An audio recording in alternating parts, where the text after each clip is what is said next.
Hello, today I'll be talking about Nancy Drew, and the sources I'll be referencing are Nancy Drew and Her Sister Sleuths by Kent Baxter, Solving the Crime of Modernity, Nancy Drew in 1930, written by Amy Boesky, Taking the Hidden Staircase to the Myrtle Castle, the Nancy Drew Mystery Series and the First Serial Killer in the United States, written by Michelle A. Abate, Sexuality Interruption in Nancy Drew, written by Michael G. Cornelius, Nancy Drew, Sexual Deviancy and Rewrites in the 20th Century America by Brittany Brown, and Nancy Drew's Body, The Case of the Autonomous Female Sleuth by Jennifer Woolston. How many female characters in storytelling can we say have been represented in print, comic books, movies, television, video games, etc., and whose mysteries could also be connected to the first serial killer of the United States, H.H. Holmes? Nancy Drew is a female character that has stayed relevant since the 1930s when her first novel was written. She is very inspiring to young women. She's very independent.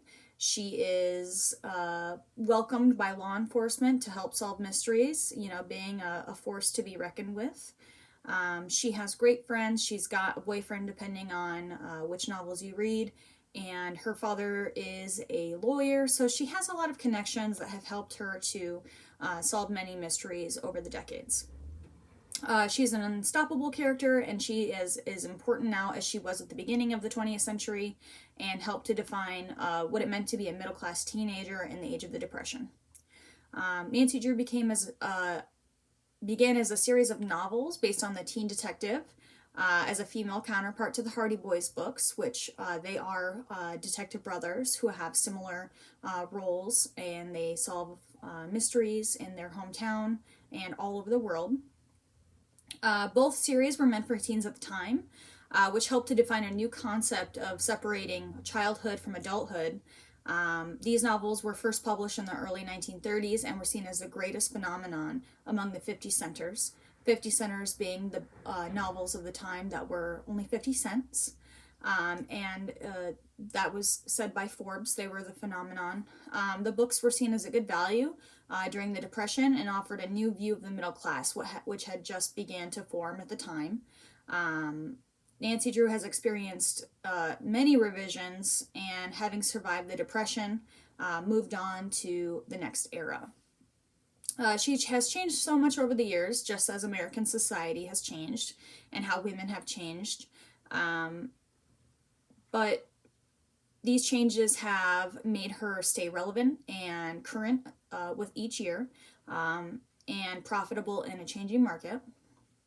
Michael G. Cornelius suggests in the journal titled Sexuality Interruption in Nancy Drew that she steered away from her previous stance on avoidance of conversations of marriage and to conversations that she started talking about, a little bit being more comfortable answering those questions, being less avoidant, shedding a more positive light on family life and, things like that in the 1950s.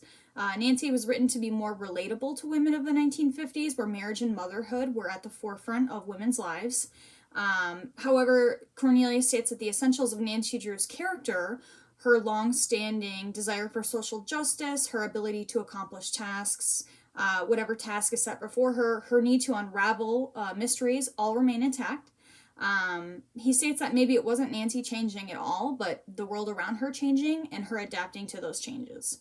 Another text actually states that this transition to a softer and more feminine version of the sleuth was not so positive, and Nancy Drew was a victim of the general sanitization of children's literature in the 1950s and 60s, altered to fit the venerated heteronormative sexual roles of the period.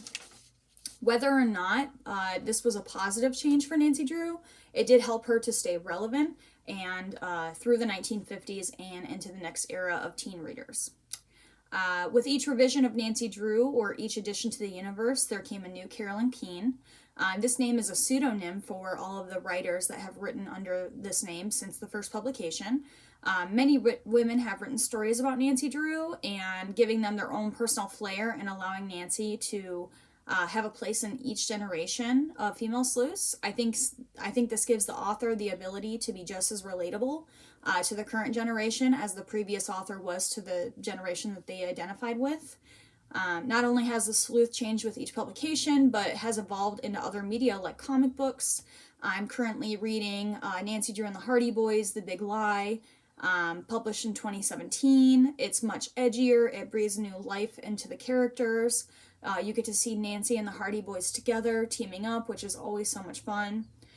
There's, things like murder, things that were not appropriate for novels for teens in the 1930s. She's really, the character has stayed relevant, just changing with the times and what's appropriate for each generation.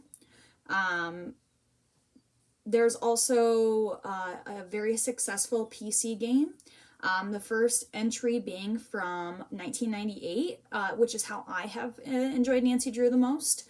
I have a lot of the PC games. They are very fun, mystery adventure games. I've been collecting them since the late 90s.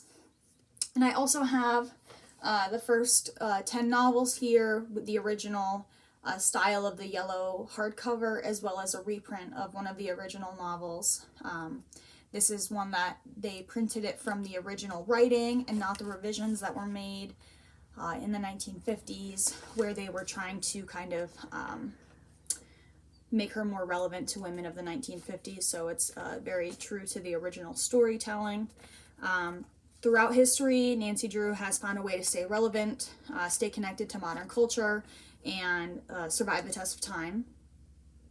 Because of the diversification in media, Nancy Drew continues to exist in American culture and continues to be a source of mystery and wonder for young female readers. I will continue to enjoy Nancy Drew in any way that I can, as long as she stays relevant and current. I think people will keep producing content with her in it, and I look forward to the next era.